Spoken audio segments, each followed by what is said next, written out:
Being chosen is a big part of my story. I began my life by being adopted by my parents. At the age of 10, in the middle of nowhere, Kentucky, at a mother-daughter retreat, I found out I was adopted.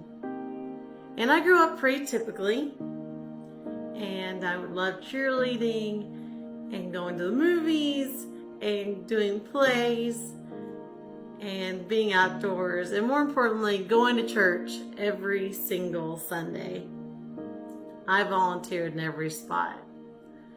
I checked every church box off. And my freshman year, I experienced a setback. I was raped by my boyfriend, and every image I had of myself just shattered to pieces that night. I felt ashamed and scared and alone, and I felt like damaged goods. No one will ever want me now. And I kept it all hidden. No one knew I'd experienced that earth-shattering pain until I was blessed with meeting my husband, Daniel. He was the first person I ever told. And he brought his past with my past. And on March 10th, 2007, we were married. And the struggles continued. I continued to let this moment define me. And it continued to hinder my marriage. And eventually, my kids.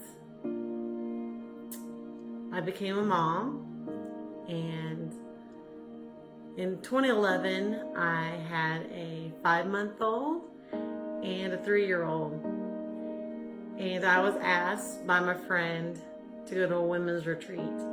And although I was nervous and the last place I wanted to be was with a bunch of women, I wanted a good night's sleep. So I went.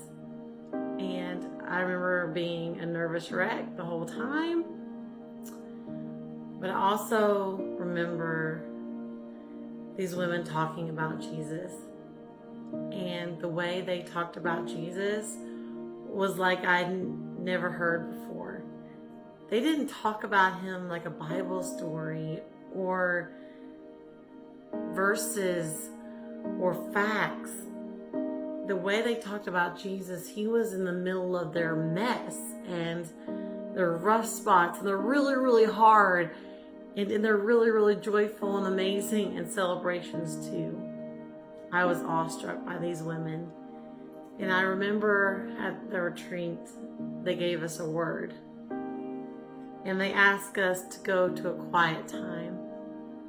And I went to a very dry spot in the middle of nowhere. And I remember looking across the way, and I saw the same camp where my mom and I had been. It was the same spot. And I said, Jesus, whatever this word is, I accept it. And then I turned it over. And it was wanted. It said, I want you. And my reaction was, what? I argued with Jesus. I said, you've had me my whole life. And I started naming off my church boxes. I had served. I've done everything. You've been with me. And he said, yes, walking beside you. I want you. I want all of you.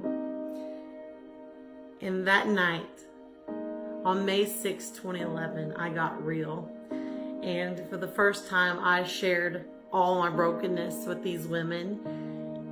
And I fully ran to Jesus. I said, I want you. I want you to be my healer, my savior. I want you to lead my life. I don't just want you to put a Band-Aid on and just take all the pain away. I just want you. I want you. And he wanted me. And on May 6, 2011, I was his, and I became the daughter of God. And I experienced this weight that lifted off of me, and I became pure and whole, and I felt loved and wanted and lit up on the inside for the first time ever. And I'll never forget it, and I never want to. And that was my first comeback. A few years later, I experienced another setback. Marriage became rough again. This time it was different. We continued to argue about life and kids, and it was just tons of miscommunication. And once again, I could have hidden it. But this time, I knew Jesus and Daniel knew Jesus, and we brought it into the light of our community. And we watched God take us before the cross, and we just got to lay it all down, and we got to choose love, and we got to choose to fight not against each other but for each other. And Jesus was restoring all that had been broken in our marriage, even from the very beginning. And that was another comeback.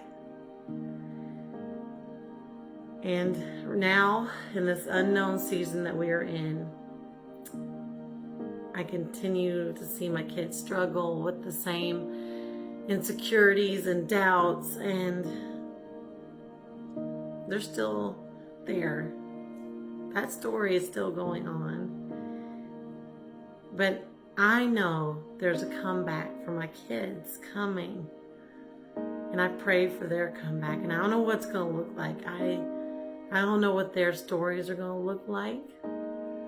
But as I see them struggle with similar things that I've struggled with, I know that their comeback is on its way. Because I know Jesus.